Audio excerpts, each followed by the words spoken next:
औज़ुबिल्लाहिमिनश्शैतानिर्रजीम बिस्मिल्लाहिर्रहमानिर्रहीम। Dear students, अस्सलाम वालेकुम। लास्ट लेक्चर में हमने प्रोसेस मैनेजमेंट को बड़ी डिटेल में देखा था। फिर उसके बाद हमने स्टेट ऑफ प्रोसेस पर भी बात की थी, जिसमें रेडी, न्यू, टर्मिनेट, ठीक है, ब्लॉक, ये सारी की सारी स्टेट्स हम देख चुके थे।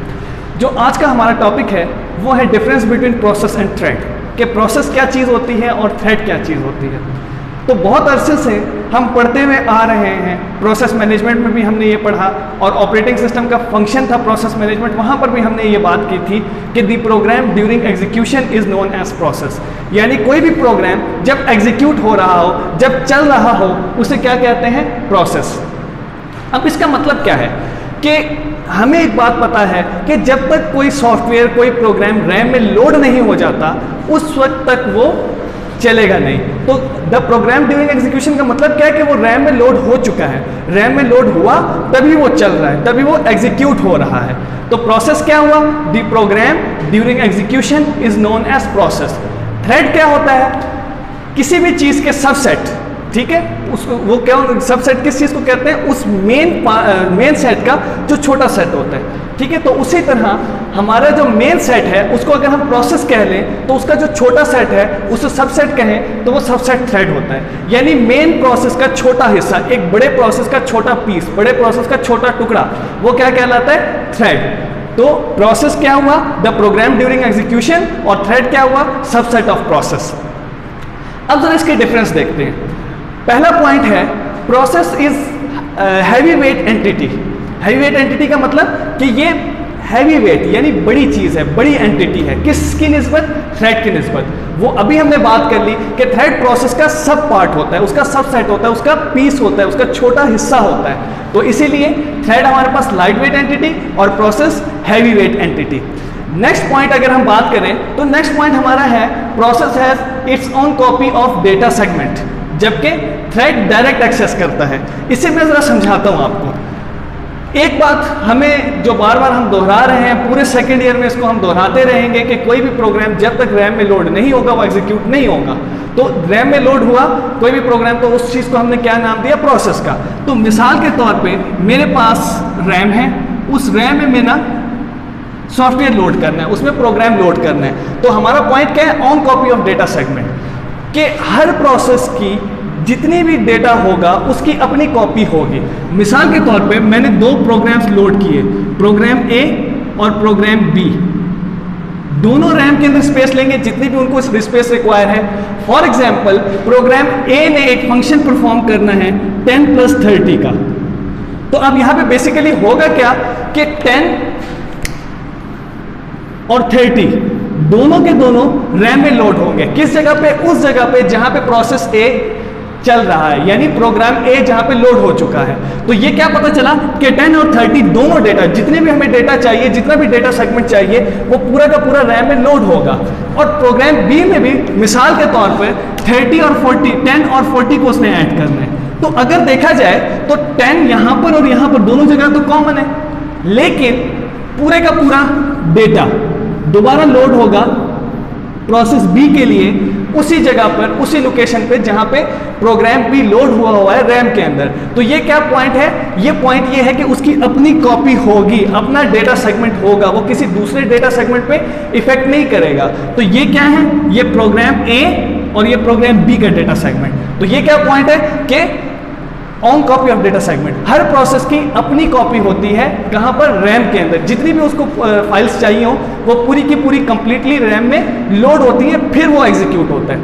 अब नेक्स्ट क्या है? अगर हम थ्रेड की बात करें, डायरेक्ट एक्सेस, ठीक है, कि थ्रेड को डायरेक्ट एक्सेस होती है डेटा सेगमेंट पे प्रोसेस के। जो प्रोसेस ने या जो प्रोग्राम मैंने एग्जीक्यूट किया, जो रैम में उसने स्पेस ले ली है, अब वो एक दफ़ा उसको स्पेस एलोकेट हो गई है। थ्रेड की हमने क्या बात की थी कि थ्रेड सबसेट होता है प्रोसेस का। तो थ्रेड के लिए नई मेमोरी लोकेशन एलोकेट नहीं की जाती। तो क्या किया जाता है? जो जैसे प्रोग्राम ए है, इस प्रोग्राम ए में 2 या 3 थ्रेड चल रहे हैं। तो अब किसी भी थ्रेड को अगर ज़रूरत है इनमें से किसी भी डेटा की, तो वो क्या करेगा? वो इसी डायरेक्ट एक्सेस करेगा इसी मेमोरी को। फॉर एग्जाम्पल ये थ्रेड ए है, थ्रेड बी, थ्रेड सी। तो जो भी डेटा चाहिए वो इसी की मेमोरी से वो उसको डायरेक्ट एक्सेस करेगा, उसके लिए अलग डेटा सेगमेंट या अलग मेमोरी लोकेशन के ऊपर डेटा लोड नहीं किया जाता। नेक्स्ट पॉइंट है any change does not effect any other process.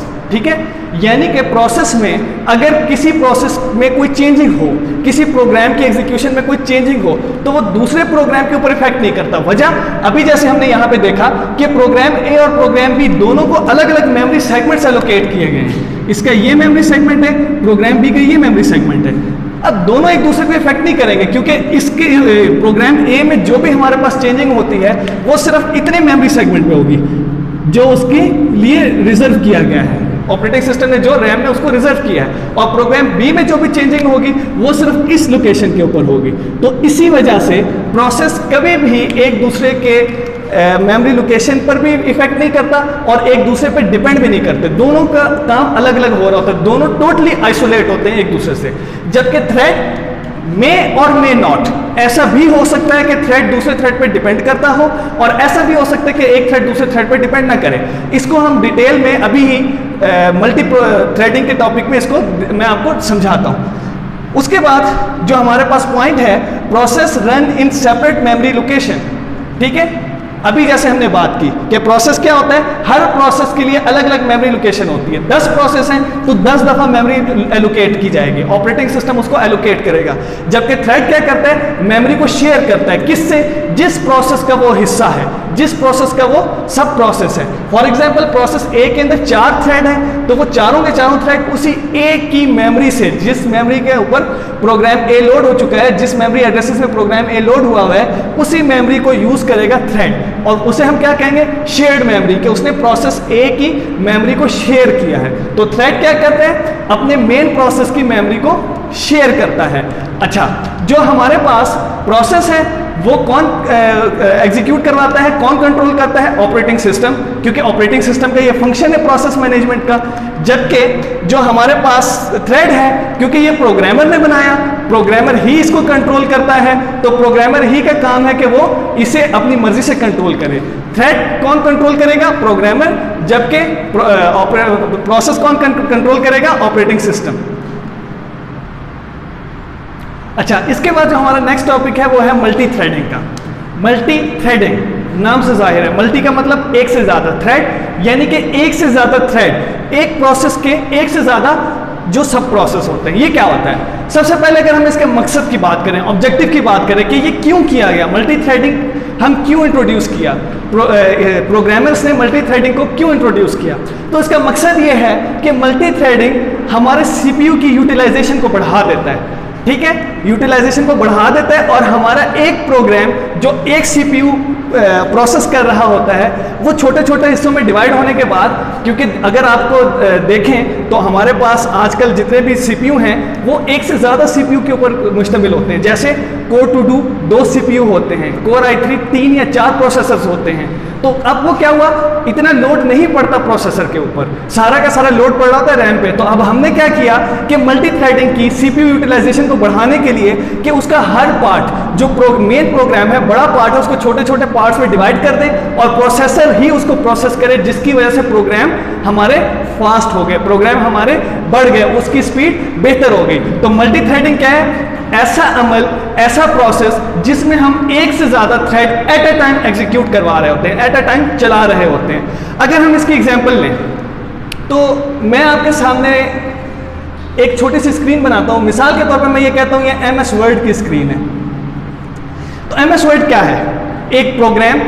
जैसे ही इस प्रोग्राम पे मैंने डबल क्लिक किया, प्रोग्राम की एग्जीक्यूशन शुरू हुई और जब प्रोग्राम एग्जीक्यूट हुआ यानी कि MS वर्ड का सॉफ्टवेयर रैम में लोड हो गया, तो उसे हमने क्या कहा, प्रोसेस। यानी कि MS वर्ड का ओपन होना, रन होना, एग्जीक्यूट होना, ये कहलाएगा प्रोसेस। अब इस प्रोसेस के अंदर बहुत सारे थ्रेड्स काम कर रहे होते हैं। कैसे, फॉर एग्जाम्पल मैंने यहाँ पे राइटिंग शुरू की और मैंने लिखा अली। जैसे ही मैंने अली लिख के स्पेस दी तो एक थ्रेड एक्टिवेट होता है जो स्पेल चेक करता है और ग्रामर चेक करता है। वो क्या करेगा, फौरन नीचे रेड कलर से इसे हाईलाइट कर देगा। अब वो रेड हाईलाइटिंग से फौरन हमें क्या पता चल जाता है, किस चीज को वो इंडिकेट करता है कि ये एरर है, कौन सा, ग्रामेटिकल एरर है या स्पेलिंग मिस्टेक है।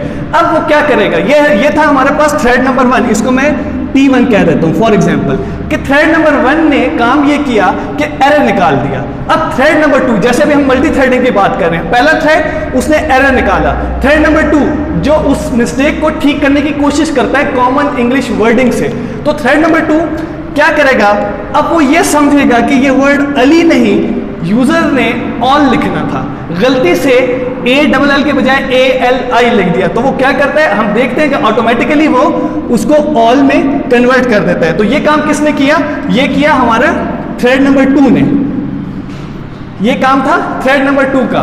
तो यही चीज अगर हम कहें तो यही चीज थी हमारे पास, क्या चीज, मल्टी थ्रेडिंग, के एक ही वक्त में 2 थ्रेड काम कर रहे हैं। और अभी थोड़ी देर पहले पिछले टॉपिक में हमने एक और बात की थी कि thread may depend on another thread, may और मे नॉट, यानी कि डिपेंड कर भी सकता है और डिपेंड नहीं भी कर सकता। तो मैंने आपको कहा था कि वो मैं मल्टी थ्रेडिंग के टॉपिक में आपको समझाऊंगा। तो अब यहां पर देखें कि मैंने MS वर्ड को ओपन किया, ये प्रोसेस था, उसका सब प्रोसेस यानी थ्रेड नंबर 1 एरर जनरेट करने वाला, और एरर जनरेट करने के साथ उसने मुझे अलर्ट दिया कि यहां पे कोई गलती है, जो मेरे पास ये थ्रेड नंबर 1 था। अब थ्रेड नंबर 1 ने एरर दे दिया, थ्रेड नंबर 2 ने क्या किया, उस एरर को ठीक किया, यानी कि वो जो अली था उसको ऑल में कन्वर्ट कर दिया। अब उसके सिस्टम को लगा कि यूजर ने ऑल लिखना था, गलती से अली लिख दिया, तो उसने अली को ऑल में कन्वर्ट किया, और जैसे ही वो ऑल में कन्वर्ट हुआ, तो अब अगर आप देखें वो जो थ्रेड नंबर 1 एग्जीक्यूट हुआ था, जिसकी वजह से ये वाली लाइन हमारे पास आई थी एरर वाली, अब वो एरर वाली लाइन रिमूव हो गई है, ठीक है, अब एरर वाली लाइन रिमूव हो गई है। तो इसका मतलब हमें क्या पता चला कि थ्रेड नंबर 1 डिपेंड हुआ थ्रेड नंबर 2 पे, जैसे ही उसने हमारी मिस्टेक को ठीक किया, थ्रेड नंबर 1 की एग्जीक्यूशन खत्म हो गई, वो जो उसने रिजल्ट दिया था एरर हमें जनरेट करके, वो एरर हमारे पास खत्म हो गया। इसी तरह अगर हम वेब की बात करें तो जब भी हम वेबसाइट ओपन करते हैं तो वहां वेबसाइट में बैक एंड के ऊपर सर्वर में बहुत सारे थ्रेड्स चल रहे होते हैं, और हर रिक्वेस्ट को मुख्तलिफ थ्रेड के जरिए कंट्रोल किया जाता है ताकि सर्वर में कम से कम लोड पड़े। तो ये आपका टॉपिक था छोटा सा मल्टी थ्रेडिंग का। इसके बाद 3 टॉपिक आपके और हैं, एक multitasking, multi programming and multi processing के। ये तीनों के तीनों टॉपिक बड़ी डिटेल के अंदर हम पढ़ चुके हैं टाइप्स ऑफ ऑपरेटिंग सिस्टम में। यहां पे मैं आपको फिर भी थोड़ा सा एक दफा गाइड कर देता हूं। मल्टीटास्किंग नाम से जाहिर है, मल्टीटास्क, एक से ज्यादा टास्क, यानी ऐसा ऑपरेटिंग सिस्टम जो एक वक्त में एक से ज्यादा टास्क को एग्जीक्यूट करता है, एक वक्त में एक से ज्यादा टास्क को चलाता है। जैसे हम देखते हैं कि हम आजकल अपनी विंडो में एक से ज्यादा काम कर रहे होते हैं। MS वर्ड भी ओपन किया हुआ है, मैंने वेब ब्राउजर भी ओपन किया हुआ है, और बैक एंड पे म्यूजिक प्लेयर भी ओपन किया हुआ है, मैं म्यूजिक के साथ सुन रहा हूं। लेकिन ये क्या करता रहता है, स्विचिंग करता रहता है, रैपिडली स्विच करता है प्रोग्राम्स में। जो भी हमें प्रोग्राम रिक्वायर होगा उसकी स्क्रीन मिनिमाइज होकर हमारे सामने आ जाएगी, और दूसरा प्रोग्राम मिनिमाइज नहीं, मैक्सिमाइज होकर हमारे सामने आ जाएगी, और दूसरा प्रोग्राम क्या होगा, मिनिमाइज हो जाएगा। तो ये हमारे पास कौन सा ऑपरेटिंग सिस्टम होता है, इसको हम क्या कहते हैं, मल्टीटास्किंग। सेकंड हमारे पास आता है मल्टी प्रोग्रामिंग। मल्टी प्रोग्रामिंग में क्या होता है कि बहुत सारे प्रोग्राम्स को एक ही वक्त में रैम में लोड कर दिया जाता है, और ऑपरेटिंग सिस्टम 1 by 1 उसको एग्जीक्यूट करता चला जाता है। कैसे, 1 by 1 उसको एग्जीक्यूट करता चला जाता है। और थर्ड है multi processing. Multi processing operating system कौन से थे, ऐसे ऑपरेटिंग सिस्टम जो मल्टी प्रोसेसर्स को सपोर्ट करें, यानी एक ही बड़ी CPU, एक ही हमारे पास सिस्टम यूनिट हो, उस सिस्टम यूनिट में एक ही CPU चिप हो, लेकिन उस CPU चिप के अंदर मुख्तलिफ प्रोसेसर्स हो। जैसे अभी हमने बात की कि आजकल हम देखते हैं कि हमारे पास i3, i5, i7, यानी एक से ज्यादा प्रोसेसर है, मल्टी प्रोसेसर। तो ऐसा ऑपरेटिंग सिस्टम जो एक ही CPU चिप में मल्टी प्रोसेसर्स को सपोर्ट करे, उसे मल्टी प्रोसेसिंग ऑपरेटिंग सिस्टम कहा जाता है। होता क्या है कि फॉर एग्जांपल मेरे पास ये एक ही CPU चिप है, इसके अंदर हम एक से ज्यादा CPU के सर्किट को डिजाइन कर देते हैं। फॉर एग्जांपल यहाँ पे 1 2 3 4 5 सर्किट डिजाइन हुए, तो मैं इसे कह सकता हूँ ये मेरा i5 सिस्टम है। तो ये जो ऑपरेटिंग सिस्टम जो इस तरह के CPU को कंट्रोल कर सकता हो, उसे हम क्या कहेंगे, मल्टी प्रोसेसिंग ऑपरेटिंग सिस्टम। तो आज आप लोगों का चैप्टर नंबर 1 यहाँ पे क्लोज हो चुका है। नेक्स्ट आपको मैं एक छोटी सी असाइनमेंट देता हूं, जो कि मैं करवा भी चुका हूं। आपने इसकी एक्सरसाइज करनी है, क्योंकि नेक्स्ट जो हमारे पास सैटरडे आएगा, उस सैटरडे में इसका एक हम MCQs बेस्ड टेस्ट होगा, और 30 मार्क्स का वो टेस्ट होगा, पूरे कंप्लीट चैप्टर का वो टेस्ट होगा। और अगर एक्सरसाइज में कोई प्रॉब्लम होती है तो वो आप ज़रूर पूछिएगा। कि कोई क्वेश्चन आपसे नहीं हुआ तो वो पूछिएगा। ऑब्जेक्टिव मैं आपको पहले भी इसी चैप्टर में से कुछ टेस्ट दे चुका हूँ, तो ऑब्जेक्टिव की आपको फाइल भी वहाँ पे मिली हुई है, तो बहुत सारे ऑब्जेक्टिव वहाँ पे आपसे वहीं पे मिल जाएंगे, आप वहाँ से उसको सॉल्व करें, बुक को पढ़ें, बुक को पढ़ के सॉल्व करें, सारे ऑब्जेक्टिव वहाँ पे हो जाएंगे। और अभी जो लास्ट असाइनमेंट दी थी उसी असाइनमेंट का बहुत सारा पोर्शन एक्सरसाइज से रिलेटेड है, तो अगर आपने वो असाइनमेंट की है जो कि बहुत सारे बच्चों ने नहीं की, तो क्या होगा, अगर आप वो कर लें तो उसकी वजह से आपकी एक्सरसाइज बड़े आराम से क्लियर हो जाएगी। तो आप इसको भी देखें। नेक्स्ट इंशाल्लाह हम चैप्टर नंबर 2 स्टार्ट करेंगे। चैप्टर नंबर 2 में 2 ही टॉपिक हैं। सिस्टम डेवलपमेंट लाइफ साइकिल हमारा चैप्टर का नाम है। पहला जो टॉपिक है उसमें हम देखेंगे सिस्टम डेवलपमेंट लाइफ साइकिल के ऑब्जेक्टिव, कि वो क्यों बनाया गया, उसके कितने फेजेस होते हैं, और सेकंड में हम देखेंगे कि सिस्टम डेवलपमेंट लाइफ साइकिल में कौन कौन से पर्सन इन्वॉल्व होते हैं और उनके क्या रोल होते हैं। तो मैक्सिमम 3 दिन लगेंगे इस चैप्टर के ऊपर। तो उम्मीद है कि इंशाल्लाह इस वीक में आपका सेकंड चैप्टर भी क्लोज हो जाएगा। तो इंशाल्लाह आपसे मुलाकात होती है सेकंड चैप्टर के फर्स्ट लेक्चर में। तब तक के लिए अल्लाह हाफिज़।